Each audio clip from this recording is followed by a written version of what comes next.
Podcast Marca.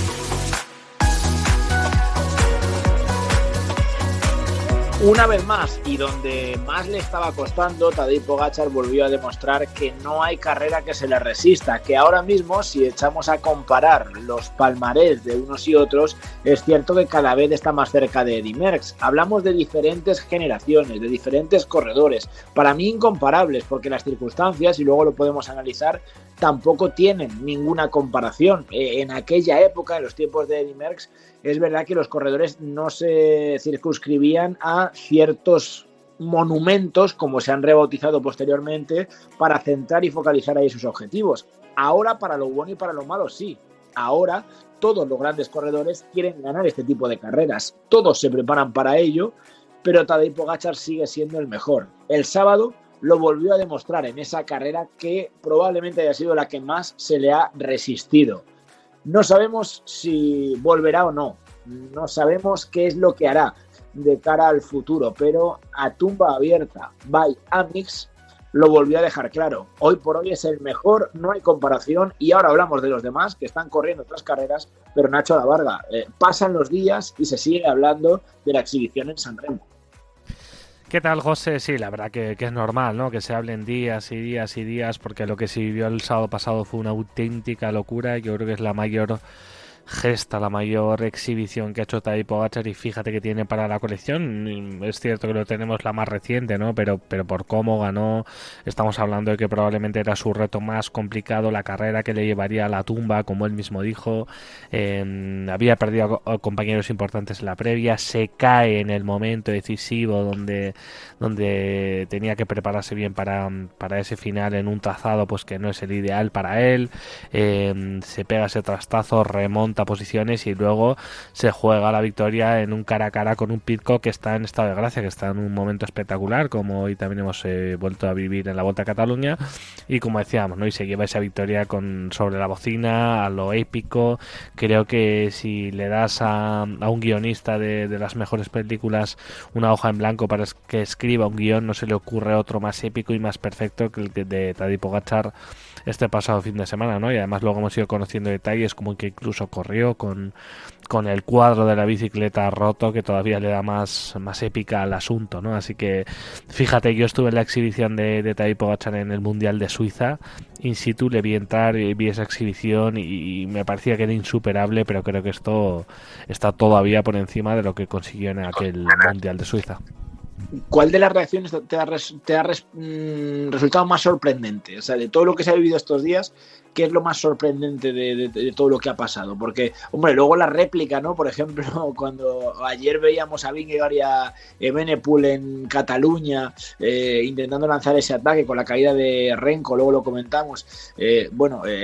Quizá también quieren marcar un poco el territorio, pero no sé de todo lo que ha sucedido estos días, qué es lo que más te ha llamado la atención en torno a Pogačar.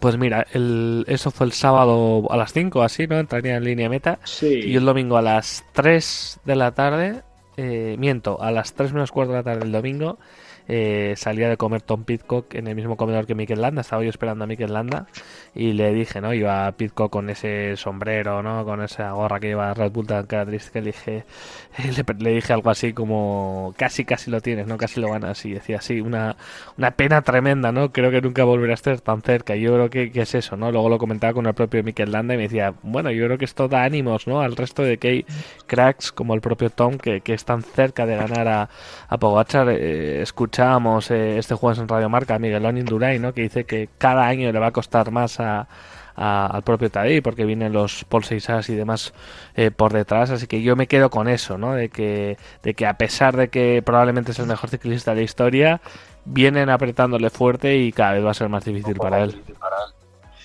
Yo no sé si va a ser más difícil. Sí, por ejemplo, cuando se ha hablado mucho del debate, lo leía estos días y estoy totalmente de acuerdo y doy toda la razón. Cuando hablaban de la comparación, yo es que no me gusta. Y siempre que, ya sabes que siempre a mí siempre que me preguntan por un 9 o por un 8, ¿no? Ideal, simplemente me centro en los que yo he visto, porque me parece muy difícil. Ya de los que he visto, comparar épocas me parece muy complicado.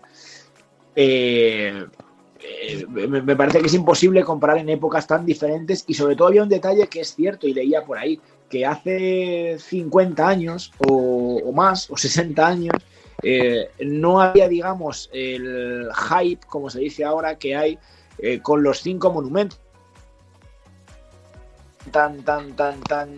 O no estaban tan ensalzadas por la gente, ¿no? Y eran el gran objetivo de todo el mundo. Probablemente si a Eddy Merckx en su día le dicen que ganar Lombardía, Flandes, Roubaix, Lieja y San Remo le iba a dar una gloria mayor de cara al futuro, pues a lo mejor hubiera preparado esto con más ahínco.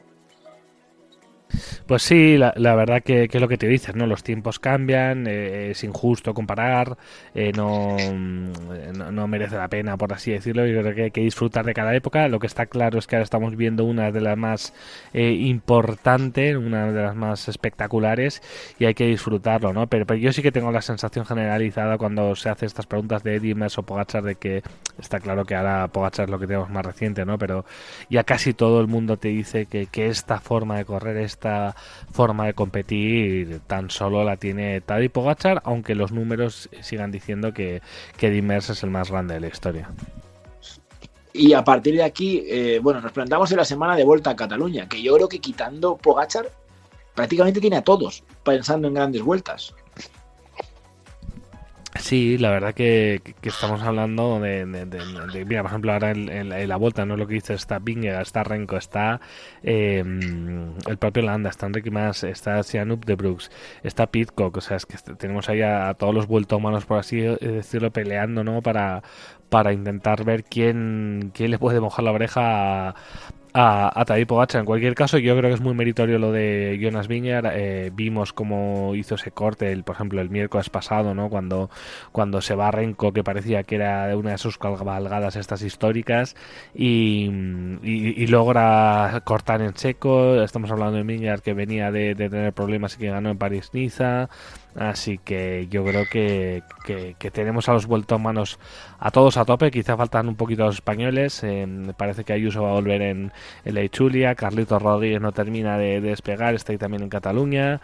Enric Mas y Landa pues son una incógnita a su edad, ¿no? Que en el fondo son veteranos y seguro que se saben regular.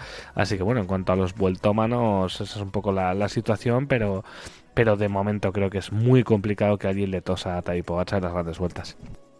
¿A quién ves mejor? Porque es verdad que al final lo de la climatología sigue dando, ¿no? su guerra, y aunque por la primera etapa de montaña hubo que recortarla, yo sigo viendo a Vingegaard por encima de Renko, aunque empezó Renko también muy bien la temporada, pero creo que al final el gran favorito es Vingegaard.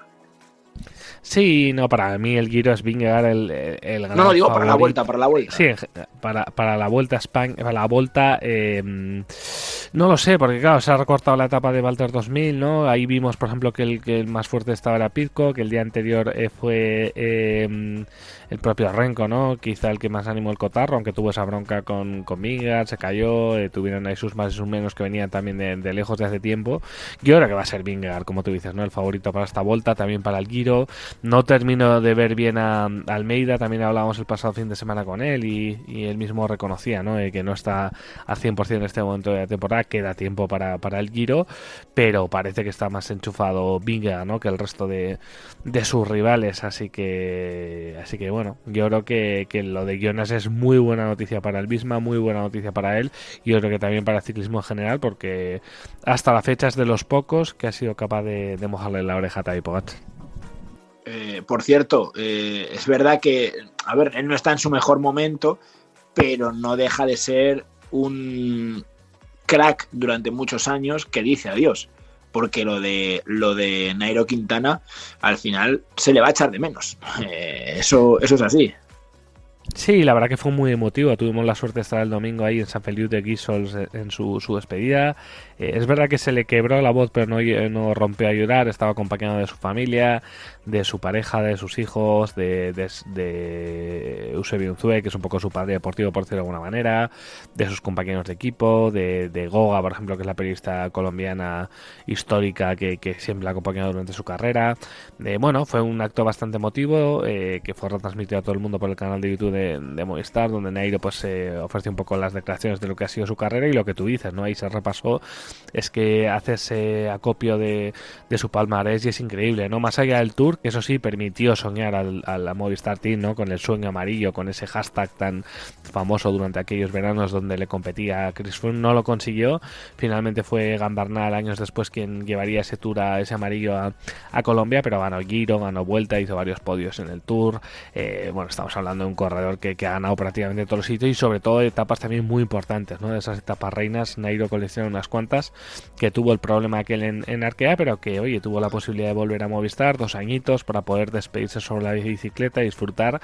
Y en estos 2 añitos es cierto que no estaba al nivel de antes, pero tuvo alguna pincelada, como aquella etapa de Liviño donde pues el propio Tadej Pogačar le virló el éxito cuando Nairo estaba escapado. Este año, pues mira, hizo su taquito, ¿no? En unas etapas de montañosas del UAE Tour y bueno, por eso anunció con cierto margen para que la gente lo sepa y se pueda tomar estas carreras un poco de despedida, aunque acuérdate que ya en la presentación de Movistar contábamos, ¿no? De que entre su hoja de ruta era no estar en ninguna grande este año y despedirse por todo lo alto, así que vamos a ver cómo es el final de Nairo, que sin duda es historia del ciclismo y sobre todo historia del Movistar Team. Sobre todo porque mola mucho, a ver, es trasladarlo, ¿no? A otros aspectos de la vida. Pero cuando se dice muchas veces los homenajes cuando estoy presente, pues esto es lo mismo, ¿no? Cuando los homenajes cuando está en carrera, cuando si va a tener un año para decir adiós, que la gente, a él o al que sea, bueno, ahí lo ha tenido, pues eso, ha tenido de verdad que en su época final, su época también oscura, ¿no? Esa sanción por el positivo, pero el que haya debate, por ejemplo, en Colombia, con quién es el mejor corredor, el mejor colombiano de la historia, cuando Bernal ha ganado un Tour, eso es porque Nairo ha hecho muchísimas cosas bien, no solo en el Tour. Bueno, de hecho su nombre y su imagen está incluida en el himno de Colombia, no te digo más, ¿no? O sea que, por eso digo que sin duda el rey. El corredor, sí, sin duda, yo creo que reinventó lo que era el término escarabajo, ¿no? De aquellos grandes colombianos de los años 90, etcétera, etcétera.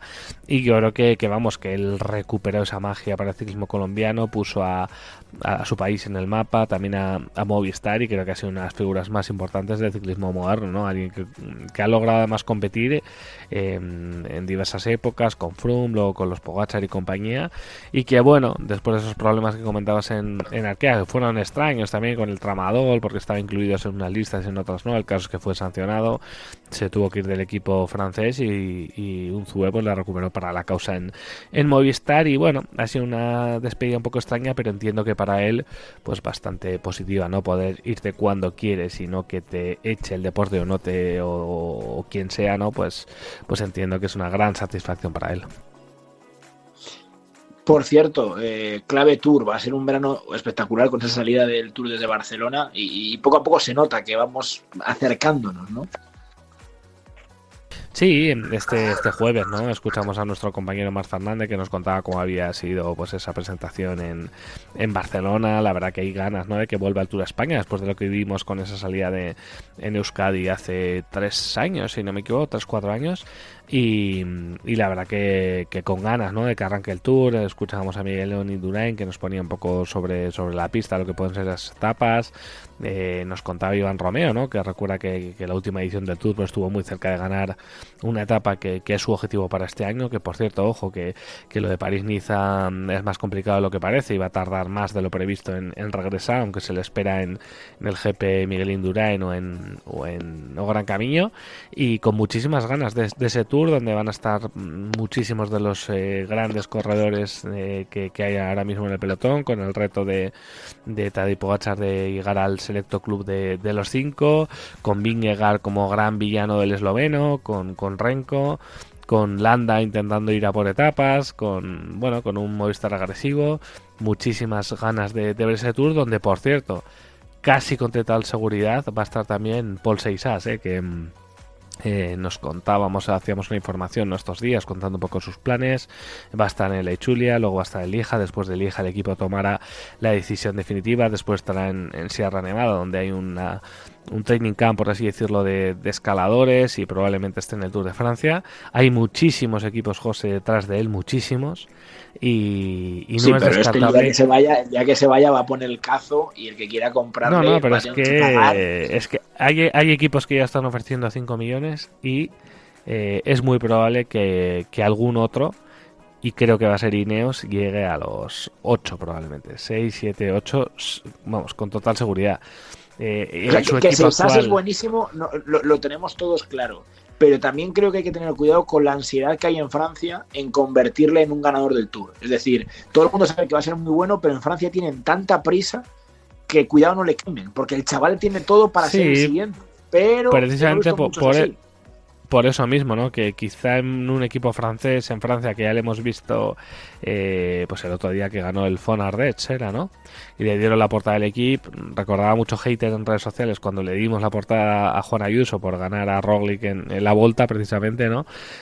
Pues el equipo con el Fon Ardèche le dio una portada, ¿no? Con una clásica, digamos, chiquitina. Así que, bueno, tiene muchísima presión, está en un equipo francés, pero bueno, el chico, la verdad que es un talentazo tremendo, ha demostrado ya muchas cositas a sus 19 años, y a ver qué ocurre, ¿no? De aquí al Tour de Francia, pero si nada cambia, el corredor estará en la Gran Boucle.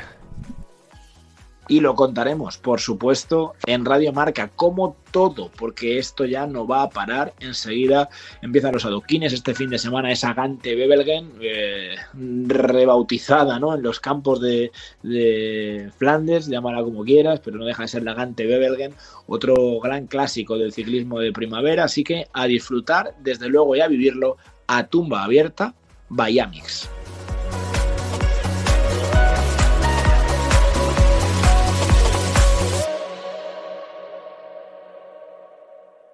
Podcast Marca.